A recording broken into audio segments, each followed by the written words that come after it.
বাংলাদেশের একটা গণ অভ্যুত্থান এটাকে অস্বীকার করে এই পারস্পরিক সম্পর্ক এগিয়ে নেওয়ার কোনো সুযোগ নেই। ভারতের সাথে আমাদের সম্পর্কটা তো একদম নন ফাংশনাল মোটেও নয়।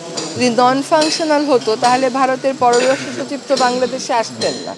ভারতের পররাষ্ট্র সচিব বাংলাদেশে এসে আমাদের মাননীয় প্রধান উপদেষ্টার সাথে দেখা করে গেছেন এবং তারপরে আপনারা দেখছেন যে একটা রাজনৈতিক কারণকে কেন্দ্র করে আমাদের সম্পর্কের মধ্যে যে একটা মেঘ এসেছিল, আমাদের উভয়ের স্বার্থেই এই মেঘকে সরাতে হবে এবং সেই প্রক্রিয়াটা শুরু হয়েছে।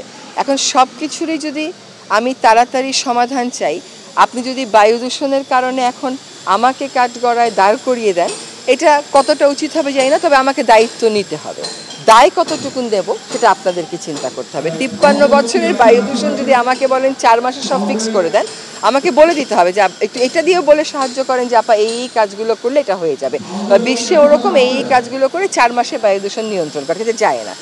সেরকমভাবেই রাজনৈতিক কারণ যখন অনেক গাড়িয়ে যায় তখন ইট টেক্স টাইম, একটু সময় লাগে। কিন্তু ভারতের সাথে আমরাও বারবার বলেছি যে আমরা সম্পর্ক উন্নয়ন করতে চাই, ভারতও বলেছে যে তারা সম্পর্ক উন্নয়ন করতে চায় এবং বাংলাদেশের একটা গণ অভ্যুত্থান এটাকে অস্বীকার করে এই পারস্পরিক সম্পর্ক এগিয়ে নেওয়ার কোনো সুযোগ নেই। এখন গণ অভ্যুত্থানের বিষয়টা যখন তারা বিবেচনায় নিয়েছে এবং স্বীকার করছে এবং তারা এটাও বলছে যে অনেক রাজনৈতিক বক্তব্য তারা আগের মতন করে আর মানছে না, আমি মনে করি যে সম্পর্ক উন্নয়নের একটা ক্ষেত্র তৈরি হয়েছে।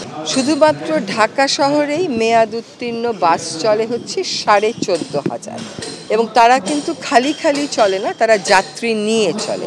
তার এই 14,500 বাসের বিকল্প পরিবহন আপনাকে দিতে হবে। সেই বাস মালিকদেরকে বলে দেওয়া হয়েছে যে 6 মাসের মধ্যে আপনাদের ঢাকা শহর থেকে উঠে যেতে হবে এবং তারা সেই প্রস্তাবে রাজি হয়েছেন এবং এখন তাদেরকে বলা হচ্ছে যে আপনারা একটা কর্মপরিকল্পনা দেন, আপনারা আপনাদের বাসগুলোর পরিবর্তে কী ধরনের বাস চালাবেন।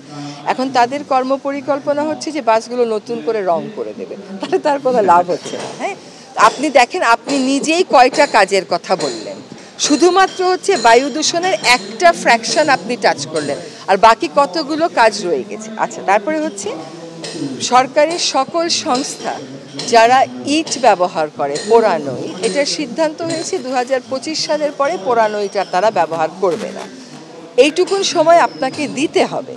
এখন এই পোড়ানো ইট যে ব্যবহার করবে না, এটা গৃহায়ন ও গণপূর্ত মন্ত্রণালয়, স্থানীয় সরকার এবং শিক্ষা মন্ত্রণালয়, তারাই সবচেয়ে বেশি ইটের গ্রাহক, তাদেরকে সেখান থেকে সরে আসতে হবে।